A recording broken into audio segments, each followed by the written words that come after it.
तो it is day 2 of fill in the blanks और ये हम कर रहे हैं किरण पब्लिकेशन की बुक से।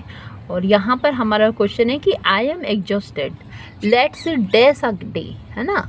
आई एम एग्जॉस्टेड कि मैं थका हुआ हूँ, लेट्स डैश अ डे। तो कॉल इट या कॉल ऑफ या कॉल एट या कॉल इन, है ना। तो क्या हमारा फ्रेजल वर्ब यहाँ है सूटेबल होगा।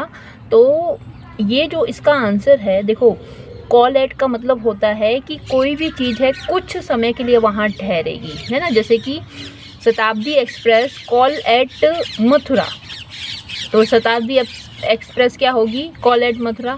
तो थोड़ी देर के लिए ठहरती मतलब रुकती है, स्टॉप होती है। तो कॉल एट का मतलब टेम्परेरी स्टॉप, है ना, एक टेम्परेरी स्टॉपेज है उसका, तो कॉल एट हो जाएगा। कॉल इन तो नंबर डायल करने से है, कॉल करते हैं हम, कॉलिंग का हो रही है, कॉलिंग हो रही है ना। और कॉल ऑफ तो कैंसिल करने से है। और call at a day, call it a day, call it a day, call it a day का मतलब होता है, कॉल इट अ डे का मतलब होता है टू स्टॉप समथिंग, कि कोई काम है उसे अब क्या कर दो, उसे पॉज कर दो, उसे ख़त्म कर दो, उसे बंद कर दो। तो आई एम एग्जॉस्टेड, मैं थका हुआ हूँ, let's call it a day, चलो काम अब यहाँ पर ख़त्म करते हैं। तो इसका मतलब होगा। नेक्स्ट है the worker used dash to patch up the hole in the wall. तो वर्कर्स ने यूज किया, कुछ यूज किया। यहाँ पे सैंड है, सॉइल है, सीमेंट है और ग्रास है। और क्या करने के लिए, टू पैच अप। अब पैचअप और ब्रेकअप ये तो आप जानते हैं, ब्रेकअप हो गया तो रिलेशनशिप टूट गया, और पैचअप कर लिया तो रिलेशनशिप जोड़ लिया। अब मुझे तो यही समझ में नहीं आता कि एक गाना है कि मैंने ब्रेकअप कर लिया और फिर मेकअप कर लिया। तो जो गाना लिखने वाला है उसने पैचअप का ध्यान क्यों नहीं दिया, है ना। इतना एक्साइटेड होकर वो गाना गाती है और मगर कहती है कि मैंने ब्रेकअप कर लिया, तो उसे मज़े आ गए तो उसने मेकअप कर लिया।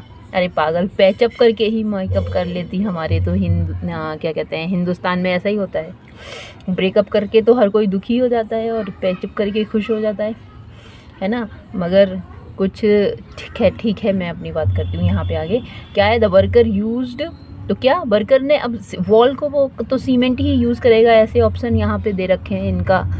कोई भी बच्चा यहाँ यूज़ कर लेगा इनको, है ना। पर कोई बात नहीं, हमें एक अप्रोच देखनी है यहाँ पे। How did these things come, तो how did these things come about, come into, come down या कम एट।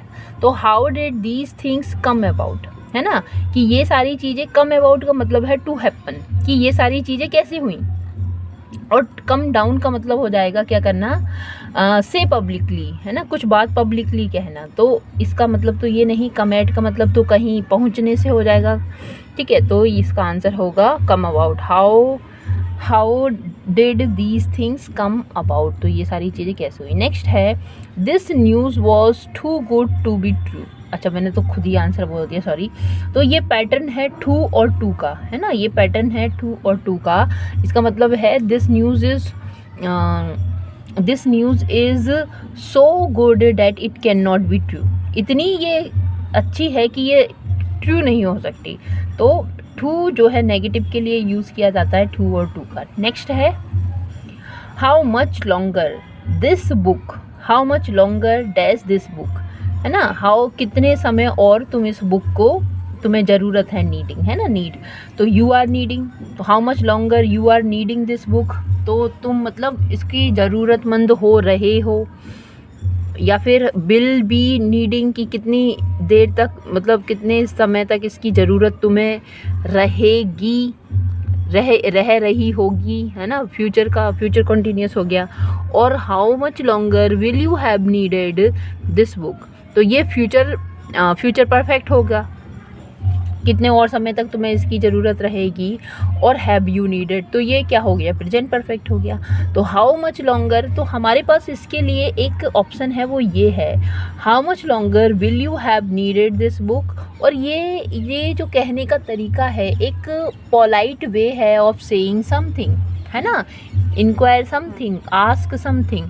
तो हमारा आंसर होगा कि how much longer will you have needed this book, how much longer will you have needed this book. Next है कि dash you hear the president's speech, dash you hear the president's speech.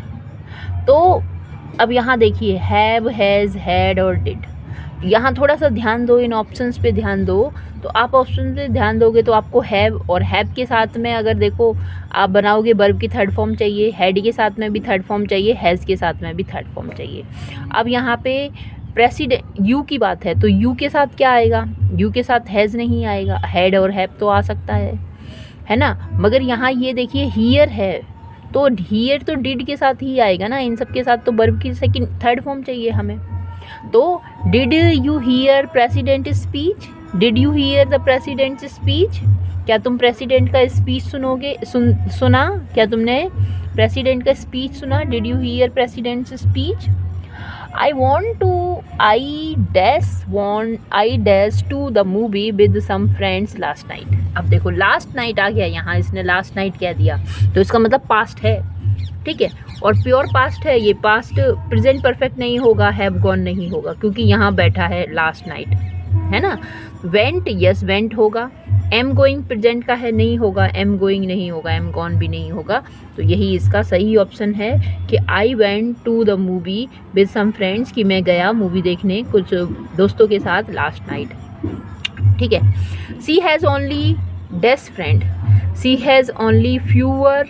अब fewer तो comparative degree में आ जाएगा, क्यों आएगा, कोई कंपैरिजन थोड़ी ना हो रहा। मोर देन ये भी कंपैरिजन के लिए आता है, लेस भी कंपैरिजन के लिए आता है, ये पॉजिटिव है। तो she has only a few friend, उसके पास सिर्फ कुछ मित्र हैं, ज़्यादा नहीं है, कुछ मित्र हैं उसके पास। She will go for a picnic if the weather dash good. तो सी नहीं है, वी शैल गो, कि हम जाएंगे, we shall go for a picnic, picnic के लिए हम जाएंगे, if the weather dash good, यदि वेदर अच्छा हुआ तो वी शैल गो, हम जाएंगे। अब जाएंगे के लिए पास्ट कहाँ से आ जाएगा, अगर एक में जाएंगे है तो पास्ट कहाँ से आ जाएगा, है ना।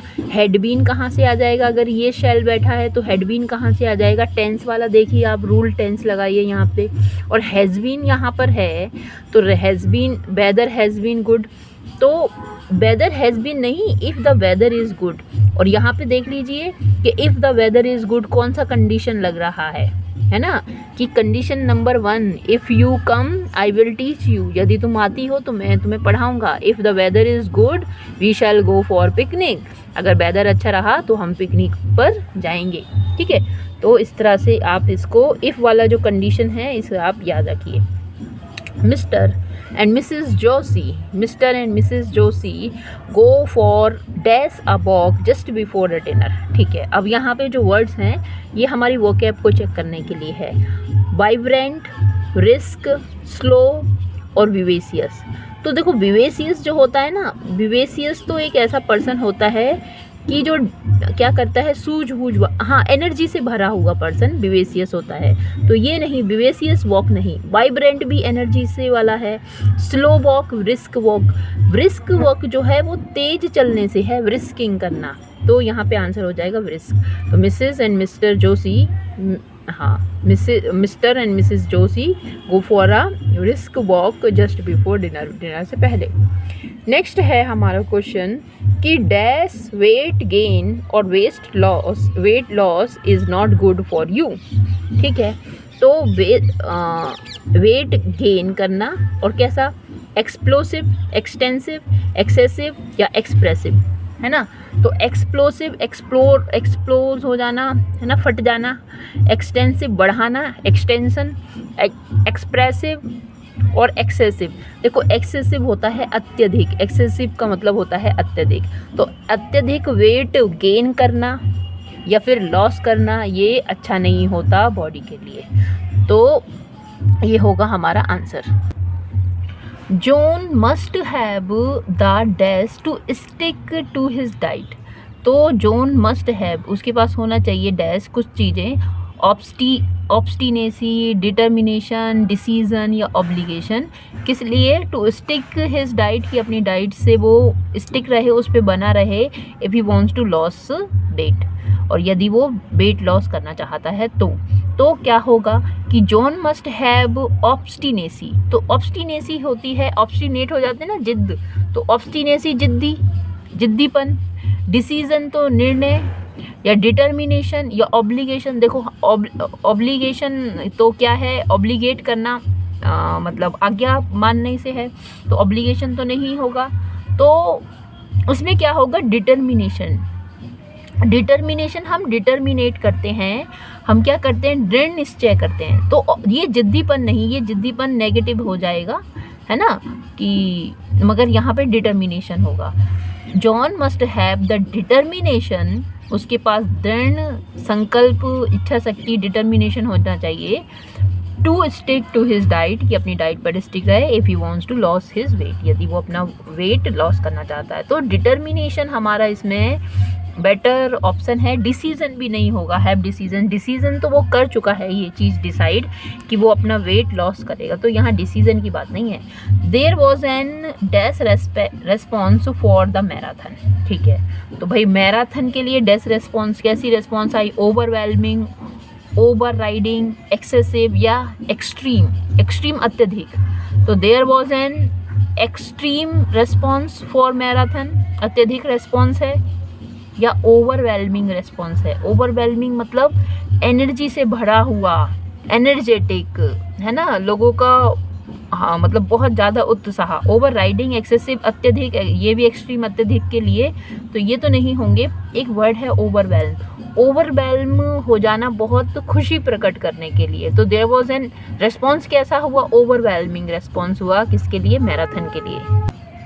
नेक्स्ट हमारा क्वेश्चन होगा कि some animals have unique that they allow them to survive in extreme weather condition, ठीक है।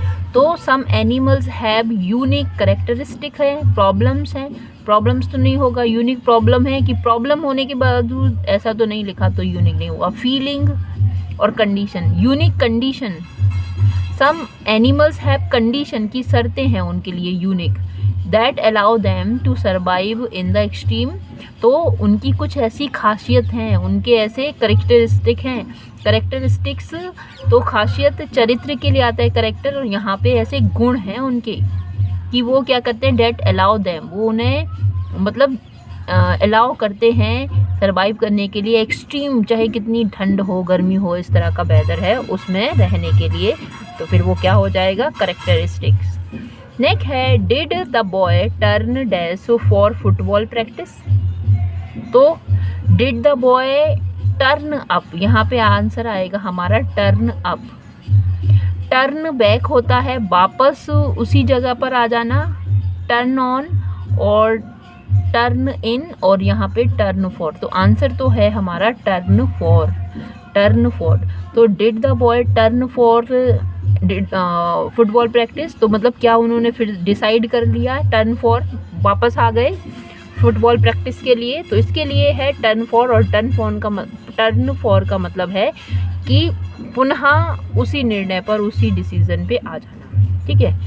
The fireman managed to put dash the fire, तो पुट ऑफ हम कहते हैं बुझा देना, तो फायरमैन ने क्या किया, मैनेज, मतलब द फायरमैन मैनेज, संभाला, और क्या मैनेज किया, to put off the fire, fire को बुझाना, है ना। पुट डाउन तो किसी चीज़ को क्या रखना है, रखना होता है, पुट आउट भी बुझाने के लिए है, पुट ऑफ भी है, पुट अवे दूर रख देने के लिए है। तो नेक्स्ट है पुट ऑफ, हाँ पुट ऑफ ही इसके लिए होगा, पुट आउट उतारने के लिए भी होता है, put out your shoes there for example. The pupil, शिष्य, was asked to write dash his name in on front of the page of exercise book, तो राइट डाउन का मतलब क्या होता है, लिखना, नोट करना, है ना।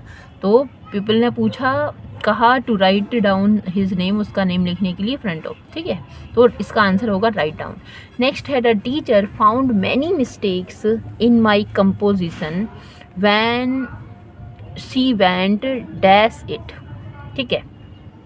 तो जो टीचर है, फाउंड, पाई उसने, मैनी मिस्टेक्स, बहुत सारी गलती, इन माई कंपोजिशन, मेरी कंपोजिशन में, व्हेन सी, गो थ्रू एक वर्ड होता है, गो थ्रू, है ना, तो गो थ्रू इट, और गो थ्रू का मतलब क्या होता है, गो थ्रू का मतलब होता है पर यूज़ करना, और इसका मतलब होता है कि समझ के पढ़ना। जब वो जो टीचर है ध्यान से जब किसी मेरी कंपोजिशन को पढ़ रही थी, तो उसने बहुत सारी मिस्टेक्स जो हैं उसमें से निकाली, ठीक है। तो गो थ्रू और या बेंड थ्रू, तो इसका मतलब क्या होना, ध्यान से किसी चीज़ पर ध्यान देना, ठीक है। नेक्स्ट है we must dash help to the people hit by the cyclone. तो वी मस्ट कंट्रीब्यूट या सम्मन या इम्पार्ट या रेंडर, है ना।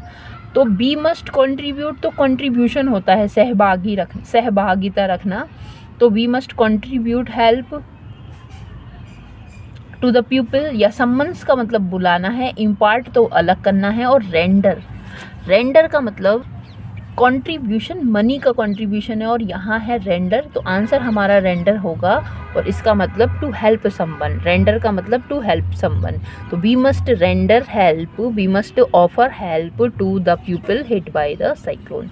ही loves you dash than me, तो क्लोजर, नियरर, हायर, मोर। तो he loves you more than me, तो more है तो देन आएगा, कंपेरेटिव डिग्री है ना, कंपैरिजन यहाँ हो रहा है, और ये हमारा करेक्ट आंसर है। नेक्स्ट हम देखते हैं 39, और क्या लिखा है, we should not mix with those people who have an dash reputation, और जिनकी रेप्यूटेशन हमें नहीं मिलना चाहिए उन लोगों के साथ जिनकी रेप्यूटेशन कैसी है, अनसेव्योरी है, अनस्टडी है, अनसेफ है, या अनसेंक्टिफाइड है।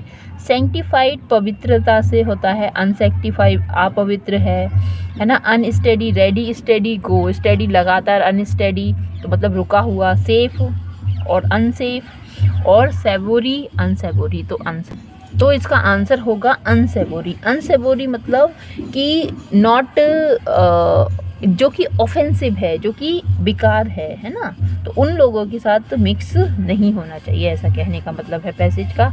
It was sad of Akbar, यह इस तरह का अकबर के लिए कहा जाता है, that he rarely dash more than 3 hours a day। तो हेयरली स्लीप्स या इज स्लीपिंग या हैड स्लेप्ट या स्लेप्ट, कि वह सोया था या सो चुका था या सो रहा है या सोता है। तो कौन सा टेंस इसमें यूज़ करने को हमें मिलेगा, है ना। तो आप देखिए कि ये एक पास्ट की घटना है, तो इट वॉज सैड ऐसा कहा जाता है कि वह जो अकबर था, अकबर के बारे में, कि ही रेयरली स्लेप्ट, वो सोता था, क्योंकि ये पास्ट का पूरा ही पास्ट में है, एक्शन हो चुका है, more than 3 hours a day, एक दिन में 3 घंटे से वो ज़्यादा मुश्किल ही सोता था, है ना, इतना काम होगा बेचारे के पास। तो सोता है, कॉन्टीन्यूस का तो वो प्रेजेंट का तो एक्शन है नहीं, कॉन्टीन्यूस का भी नहीं है, और ये भी नहीं, हमारा आंसर होगा 40। तो ये होप करती हूँ आपको अच्छा लगा होगा, और कंटिन्यू हम इस सीरीज़ को करेंगे। 1000 लगभग इसमें क्वेश्चन हैं, और ये अभी बहुत पुराने 2016 के 17 के यहाँ क्वेश्चन चल रहे हैं। और देखिए इस तरह से इतने इजी क्वेश्चन यहाँ आते थे, और फिर इसके आगे धीरे धीरे वोकैब पर यहाँ कमांड होगी तो हमारे ऑप्शंस होंगे, और देखते हैं और सीखते हैं। Thank you.